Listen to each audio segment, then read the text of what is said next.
तो electric flux को बेहतर समझने के लिए एक शानदार एग्जांपल अपन ट्राई करते हैं जिसकी level of difficulty medium to heavy की तरफ है। तो सवाल में जैसे बोल रहा है a cube of side 5 meter is aligned with the axis as shown, if electric field vector is given, calculate the total flux entering, exiting and net flux through the cube. तो अपन को इलेक्ट्रिक फील्ड का function given है और अपन से सवाल में पूछ रहा है इस क्यूब में कितना फ्लक्स एंटर कर रहा है, एग्जिट कर रहा है एंड नेट फ्लक्स कितना है। तो इस क्वेश्चन को बेहतरीन तरीके से समझना है तो इस वीडियो को देखना है एंड तक। तो सवाल को थोड़ा केयरफुली आप पढ़ोगे तो आपको ये समझ में आएगा इलेक्ट्रिक फील्ड जो है वो एक्स कोऑर्डिनेट्स के साथ चेंज हो रही है। दैट मींस अगर मैं लेफ्ट वाले फेस की बात करूं तो इस फेस से जो भी फील्ड एंटर कर रही होगी तो वो डिपेंड करेगी कि इस फेस का एक्स कोऑर्डिनेट कितना है। तो इसका एक्स कोऑर्डिनेट जैसे 0 है क्योंकि ये फेस ओरिजिन पे है, राइट। फिर आप इस फेस पे आओगे तो ये वाला फेस जो है इसका एक्स कोऑर्डिनेट कितना है, तो इसका एक्स बराबर 5 है क्योंकि इस क्यूब का जो साइड है वो 5 मीटर है। तो x की वैल्यू जब आप 5 यहाँ पुट करोगे तो राइट वाली फेस का फील्ड मिलेगा कि इस पॉइंट से कितनी फील्ड जा रही है और फ्लक्स निकालने के लिए E डॉट A अपन कर देंगे।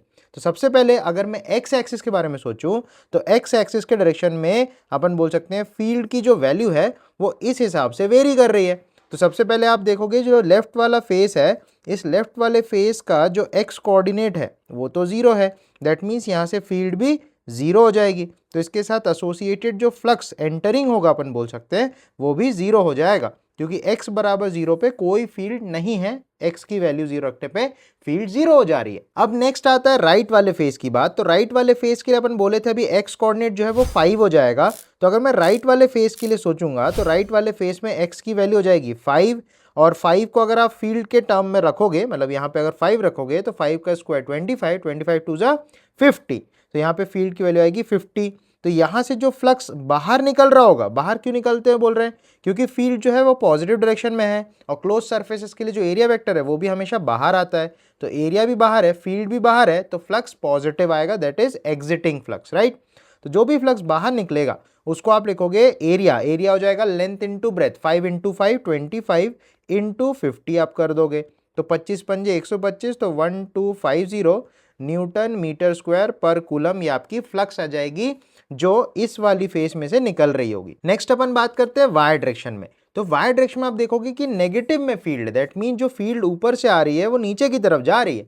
तो वाई डायरेक्शन में जो फील्ड लाइंस है वो नीचे की तरफ जा रही है, ये अपन को समझना है। अब अगर आप सोचोगे यहाँ पे वाई में देखो दो सर्फेसेस है, एक ये वाली है और एक ऊपर वाला है, राइट। तो बॉटम सरफेस के लिए अपन बोल सकते हैं नीचे वाला जो सरफेस है वो नीचे वाले सरफेस का जो वाई कोऑर्डिनेट है वो वाई कोऑर्डिनेट तो 0 है। तो अगर आप नीचे वाले सरफेस के लिए फील्ड निकालोगे, वाई को 0 रखने पे फील्ड की वैल्यू आएगी -2 जे कैप। -2 बोलने का सेंस है कि फील्ड यहाँ पे नीचे जा रही होगी। तो यहाँ से जो आपको फ्लक्स मिलेगा उसके लिए आप बोलोगे फील्ड नीचे है, एरिया वेक्टर भी नीचे आएगा, तो इनके बीच में cos थीटा 0 हो जाएगा जिससे फ्लक्स आउटगोइंग निकल के आएगा।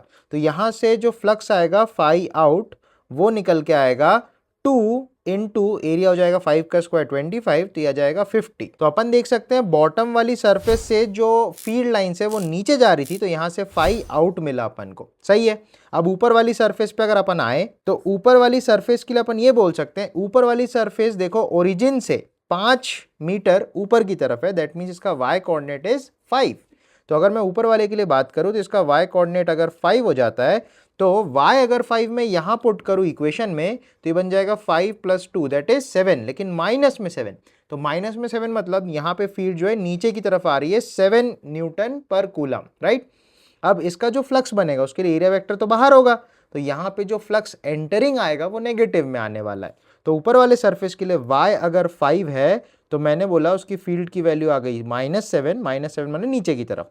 तो जो फ्लक्स आएगा वो एंटरिंग आएगा 5 इन, तो एरिया हो जाएगा 25 इंटू फील्ड हो गया 7 और cos 180 बनेगा, तो ये नेगेटिव में आने वाला है तो माइनस लगा दे रहा हूं। तो 7 5 35 कैरी ओवर 3, 7 2 14, तो 175 माइनस में आएगा न्यूटन मीटर स्क्वायर पर कूलम। तो अब अगर आप ध्यान से देखोगे कितना फ्लक्स यहाँ पे एंटर कर रहा है तो वो -175 एंटर कर रहा है। कितना फ्लक्स बाहर जा रहा है, तो ये 50 और ये 1250 मतलब 1300 का जो फ्लक्स है वो बाहर जा रहा होगा। तो अपन बोलेंगे आउटवर्ड फ्लक्स ये हो जाएगा 1300, इनवर्ड फ्लक्स 175 और नेट फ्लक्स जो होगा वो होगा 1300 माइनस 175। तो इसका आंसर आप मुझे कमेंट में बता सकते हो क्या?